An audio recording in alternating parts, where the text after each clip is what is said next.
Infraestruturas públicas digitais. Talvez você nunca tenha ouvido falar nesse tema, mas se tornou um tema muito relevante para discutir temas como democracia, função do Estado contemporâneo, inclusão digital e o próprio funcionamento contemporâneo da economia. Então, se você ainda nunca ouviu falar desse tema, imagina que a Fundação Bill Gates acabou de dedicar 200 milhões de dólares para estudos sobre essa matéria. Além disso, as Nações Unidas acabaram de fazer um pacto sobre isso e o G20 também colocou isso como prioridade. E adivinha, o Brasil também quer participar desse debate e ser uma liderança na construção dessas infraestruturas. Mas o que exatamente é uma DPI, né? Digital Public Infrastructures, ou em inglês IPD? Por que isso deveria ser parte do debate de advogados, acadêmicos, formuladores de políticas públicas e para todo cidadão brasileiro? É o que a gente vai debater hoje aqui no PG On Air. Eu sou Carlos Portugal Gouveia, sócio do PG Law.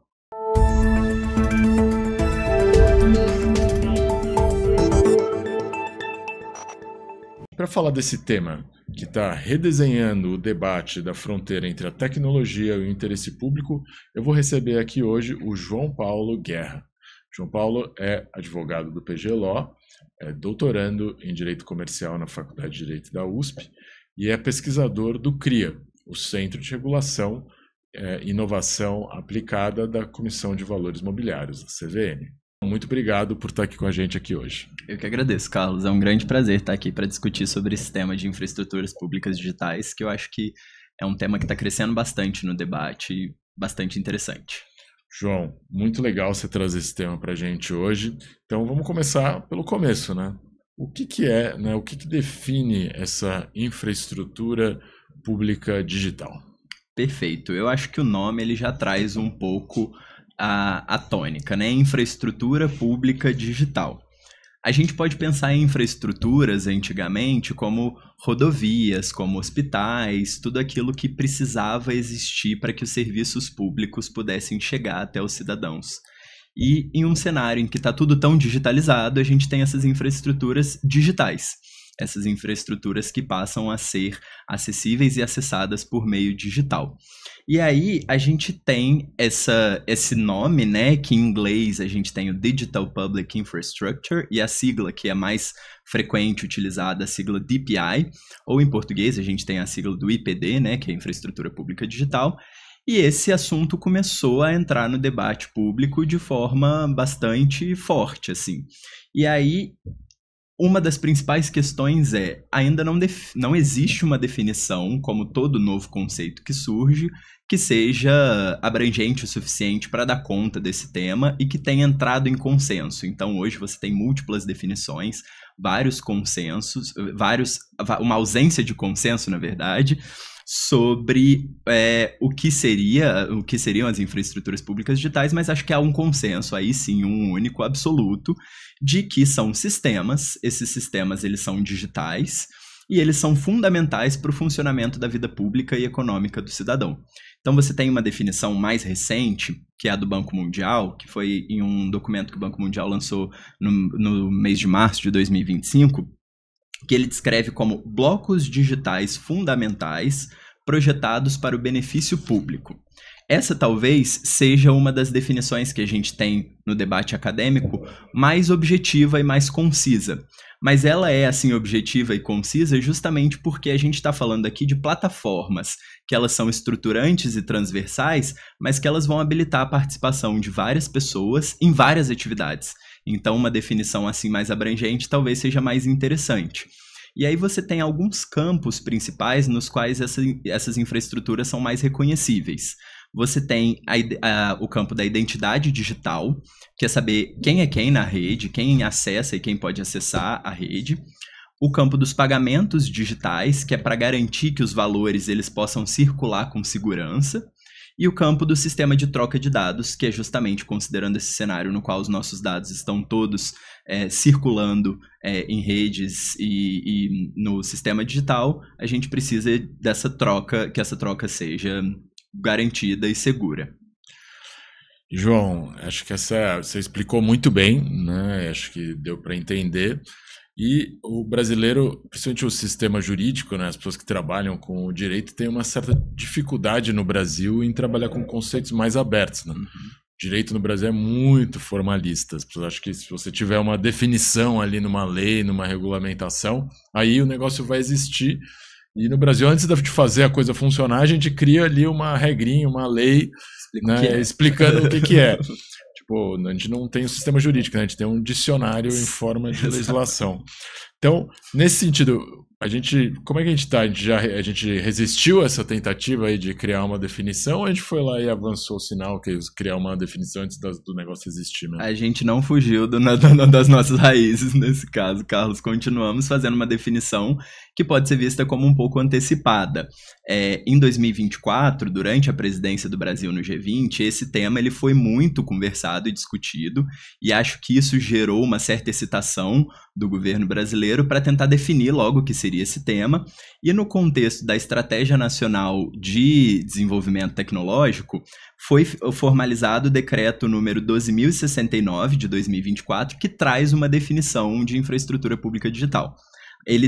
Esse decreto, que eu cito, ele chama infraestrutura pública digital de soluções estruturantes de aplicação transversal que adotam padrões de tecnologia em rede construídos para o interesse público. E apesar de ser uma definição um pouco genérica, ela aponta pelo menos uma visão institucional de que certas tecnologias não são apenas ferramentas que você usa no dia a dia, assim como você usa uma rede social, como você joga um jogo, como você faz uma compra.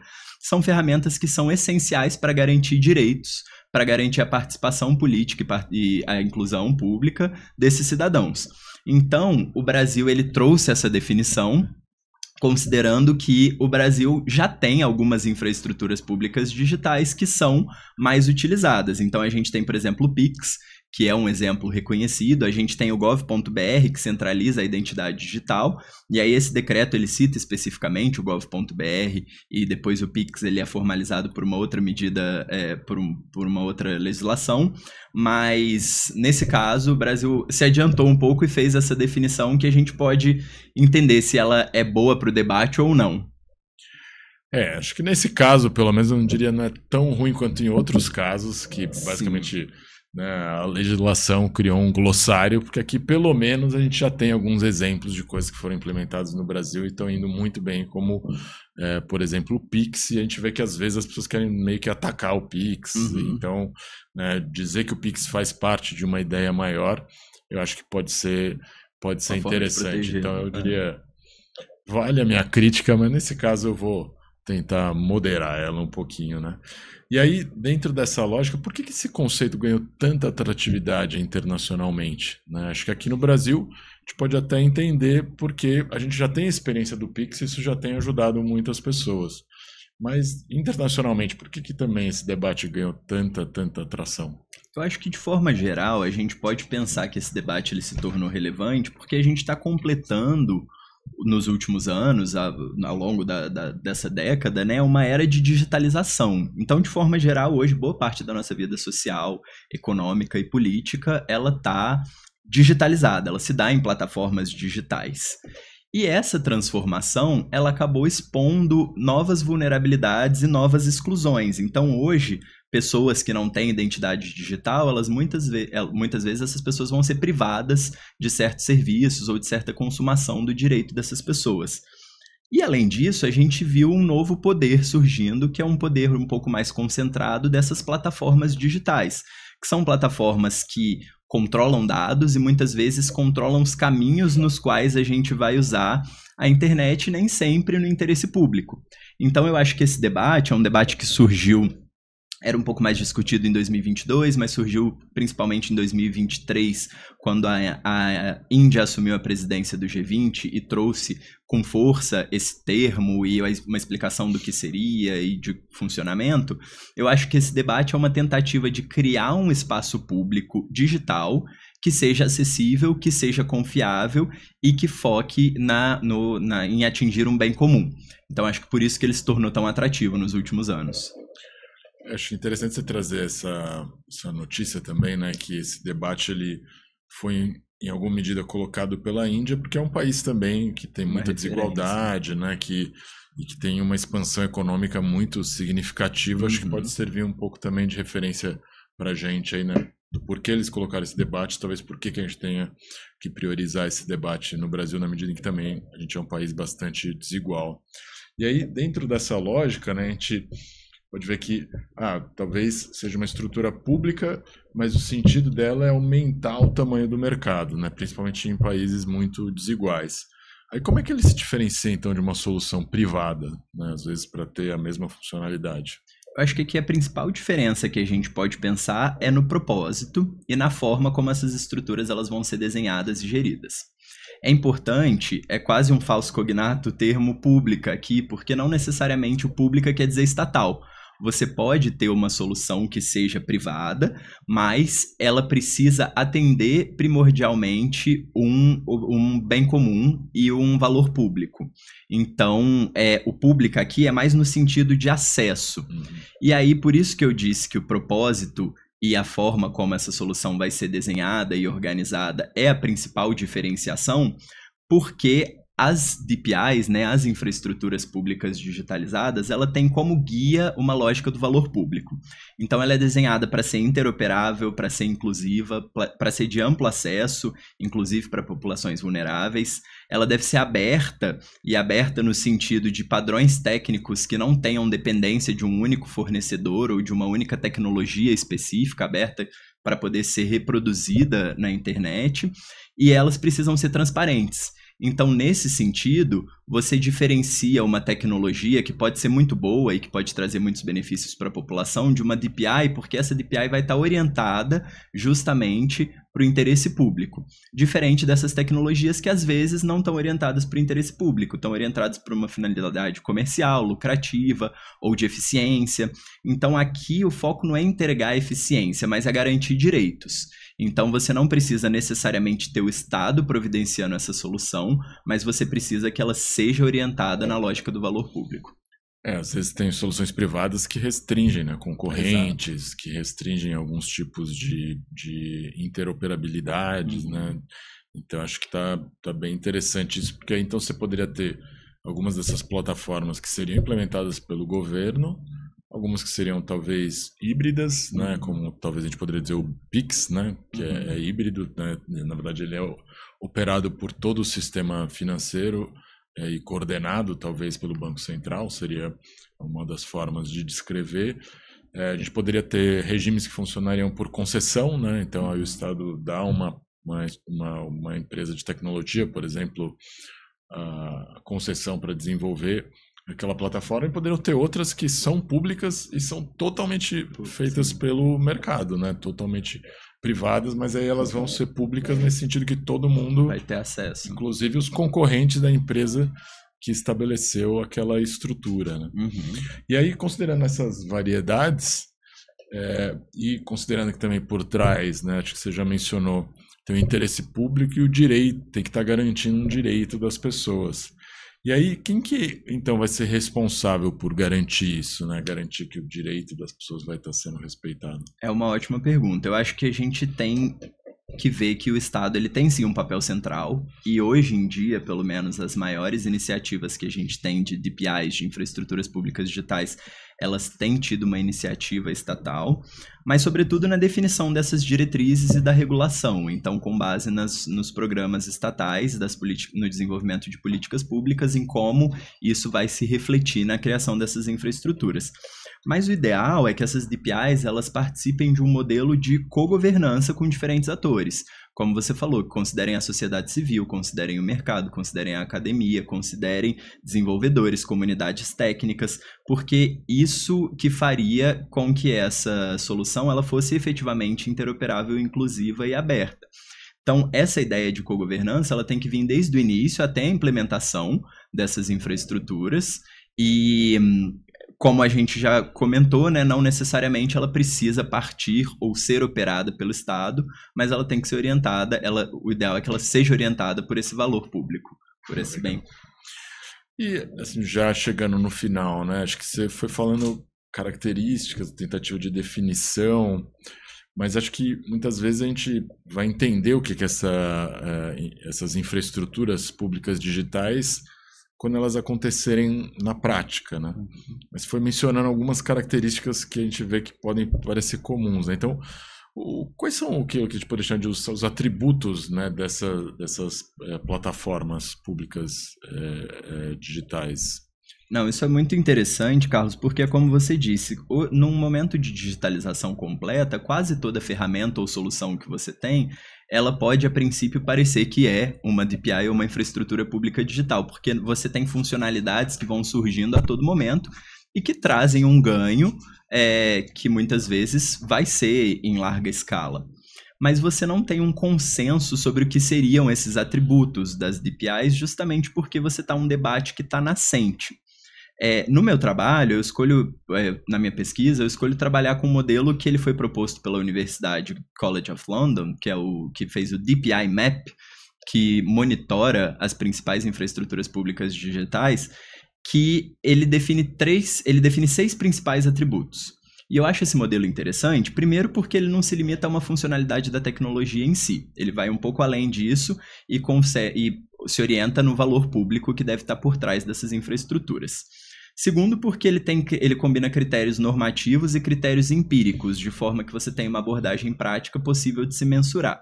E terceiro, porque ele foi criado com base em uma ampla consulta multidisciplinar com vários desses órgãos no mundo inteiro que estão organizando essas infraestruturas públicas digitais. E quais atributos principais que ele apresenta? O primeiro seria a abertura técnica, ou seja, padrões abertos de tecnologia, códigos auditáveis ou então APIs públicas. Interoperabilidade, como a gente já falou, que é a capacidade de se integrar a outros sistemas, então funcionamento em rede dessas infraestruturas. Inclusão, isso é um ponto bem relevante, que é o acesso universal e equitativo a essas infraestruturas, combatendo algumas barreiras tecnológicas e sociais que existem. Governança pública, então essas infraestruturas precisam ter uma supervisão transparente com mecanismos de monitoramento e accountability dos órgãos públicos que vão organizar ou fazer essa supervisão. O que eles chamam de capacidade ecossistêmica, que basicamente é que essas soluções sejam sustentáveis ao longo do tempo, que elas não sejam caras demais ou complexas demais a ponto de não serem utilizadas ou de alguma forma não conseguirem se manter. E adoção por terceiros. Então, a infraestrutura pública digital, o objetivo dela é adotar um valor público, é efetivar direitos, então precisa ser usada. Se você criar uma solução que tenha todos os outros atributos e que funcione da melhor forma possível, mas que as pessoas não usem, então ela não vai ser uma infraestrutura pública digital nesse sentido. Então, ela tem que ter adoção por terceiros e sendo esses múltiplos agentes, sejam eles públicos, sejam eles privados. Então, esses atributos que eu entendo que transformariam uma solução tecnológica nova em uma infraestrutura pública digital. João, adorei esse debate dos atributos e acho que vai ficar mais concreto para as pessoas se a gente aplicar a coisas do dia a dia, né? Tipo o Pix. Mas acho que isso é um tema para um outro episódio inteiro, então eu vou abusar aqui um pouquinho de você e vou te convidar para fazer mais um episódio. Com certeza, só falando desses atributos aí que eu gostei de todos eles. Então a gente está chegando ao fim e queria agradecer muito a sua participação aqui hoje com a gente também. Eu que agradeço, vai ser um prazer continuar debatendo sobre esse assunto.